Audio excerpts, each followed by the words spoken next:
All right, finally getting to additional thoughts for It Was Written by Nas. I apologize for the delay. However, I am kind of happy for the delay because it gave me one more day, which sounds weird because it's been a couple weeks, but today specifically, I was like, all right, I got to get in some more listens on this album and then, do my thoughts. And I'm so glad that I had this weird gap between the few listens that I had, the Friday reaction and a couple listens and then a bit of a break. And then coming back to it today, I've got these notes and I almost disagree with them now, which is kind of cool. Before I get into anything though, I want to share this. So on the reaction for Take It in Blood, I kept saying, this sounds familiar. I know this. This sound, right? This part. Oh, and I screwed up. I'll do a little edit here. But anyway, this was what I was talking about, right? Take It in Blood. I made it like that. I bought it like that. I'm living like that. That part. Okay. And I was like, man, what is that? Where have I heard this? Right? Yeah. And I'll show you exactly where it was. It was from 1997, The Prodigy, which is like a techno band, of all things. The song called Diesel Power. And if you go to about, let's see, where was it? I think it was like 50 seconds, 55 seconds, something like that. We'll drop in. Not a hip hop band. Blowing up and having mad people showing up, packing crowds, jam-packed venues, needles collapse where atmospheres continue. Sprinkle that, winning like that, moving like that, hitting like that. The melody is fat. That part. So when I was hearing that in Take It in Blood, I was like, I know this. I know this. I have no idea where it's from. I remember clicking the annotation going, no, I don't know that song. And I finally, after a little while of churning the old brain back there, finally realized, oh yeah, it's Prodigy. Anyway, there you go. So there's that little bit. I just wanted to share that because I thought it was a strange link there between two very different artists, So with It Was Written, the first note I was going to come screaming in with this very tepid room temperature take of, I think Illmatic's better. And I don't think, I think that's pretty common, right? That opinion, Illmatic is better than It Was Written.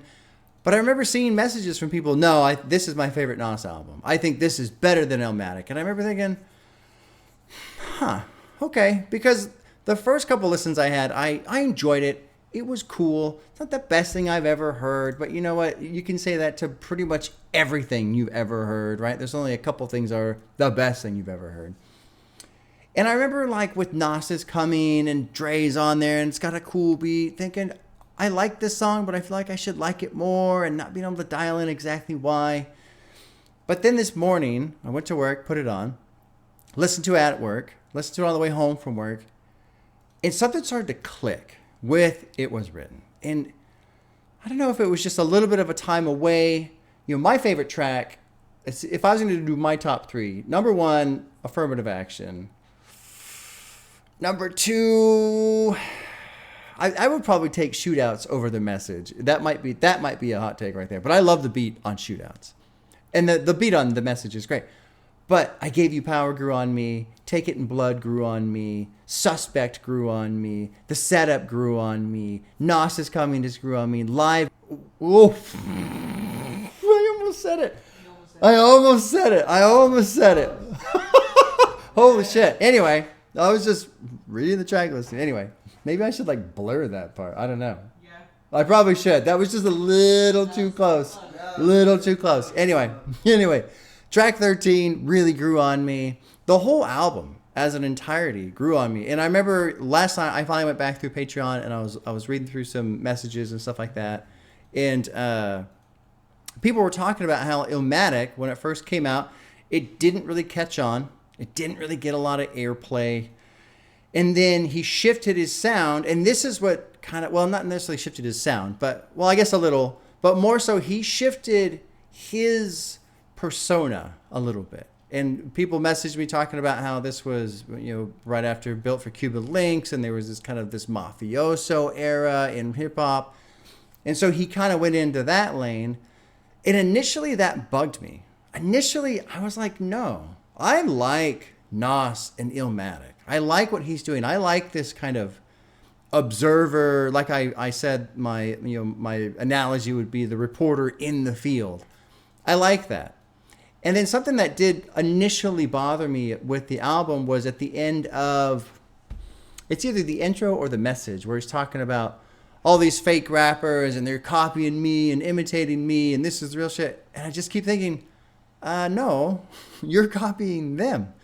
But then also having people message me telling me about how this is the album that commercially did well. This is the album where people started to discover Nas and he started to blow up. And then they found Illmatic and then they realized how great that album was. So it's this weird full circle. Well, not full circle, but kind of like a tiny circle where you make this album. It's great, like really great. And I mean, today it's revered. And then it doesn't really pan out. So then you got to shift. But in shifting, you accuse other people of copying you, but you're kind of copying them. But then that one does well. I don't know. Kind of just a strange, life being life type of scenario.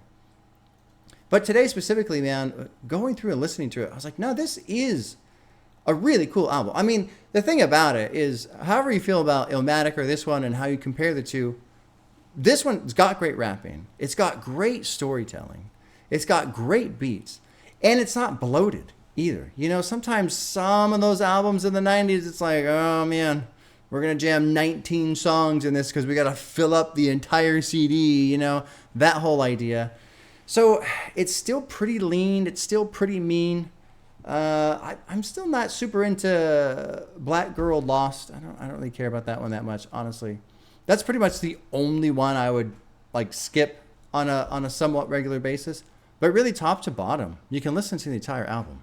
So, yeah. So in a way, it's weird that I had this initial experience, my reaction, and then it kind of carried over into additional listens. And then I took, I was probably away from it for about 10 days. And then I put it on again a couple more times.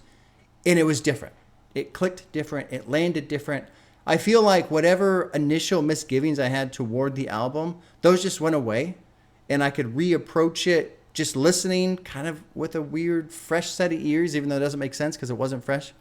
Maybe I just took some of my own ideas and those had time to wither, and then I could just, again, hear the music and let it be what it is. So that was cool. Very cool for me. What else do I have in terms of notes? I think really that's it. That's really the gist of it. So there's been a big debate. Okay, is going to be the next Nas album that I react to? I think next one on the list will be Stillmatic. Everyone's saying Stillmatic. It sounds like it's a huge album, especially since it's a response to Jay-Z after what he said on Takeover, which was on Blueprint. And I got a little bit of history with Nas about him. He was going to work on a double album or something, and it got leaked, and so that fell apart. And then Jay-Z came out with his diss track, and then Nas responds with Stillmatic. And then people said too, he kind of refines his footing, because he had Illmatic and this, and then the other tracks or other albums were kind of doing something different. But then with Stillmatic, he kind of gets back to its roots. So I'd like to hear that. So that's definitely on the list next for Nas. Now, after that, the debate gets a little muddy. Some people say I should do these other albums. Some people say I should just go straight to King's Disease, I believe, 3. I would rather do the trilogy if I was going to get into that. So we'll see. But we'll focus on Stillmatic. We'll focus on making sure it's not 2 years between reactions, because that was woefully, criminally too long, in my opinion. And it's cool because with Illmatic, sometimes these albums, they get to a place where they're so revered, you're not allowed to say anything negative about them. And I don't like that, because while I do feel there are albums that are, in my opinion, perfect, even though, they have little flaws or they could be better, but sometimes the flaws are what add to the perfection in a weird way. With Illmatic, it's so untouchable in most discussions, it seems like. And then this one, because Illmatic is so untouchable, it's like this is immediately almost like the stepchild. But I don't feel like that's fair anymore. And it's kind of fun for me to have my own little internal discussion about that over the last couple of weeks, and having one opinion and then essentially putting the album down and then picking it up and going, oh, well, hold on a minute. This is actually really good. So now when the people who message me say, oh, no, this is my favorite Nas album, I go, oh, you know, okay. Yeah, okay. Anyway, there you go. Finally got to the additional thoughts for Nas. I apologize for the delay. And I did put out a little video just now saying how I'm going to give myself 2 weeks now instead of 1 to have more time with an album, which is nice because sometimes it's nice to put it down for a couple of days and then come back to it. So that'll give me a little bit more space, a little bit more time to process these albums. Anyway, that's it. Take care, and we'll see you soon.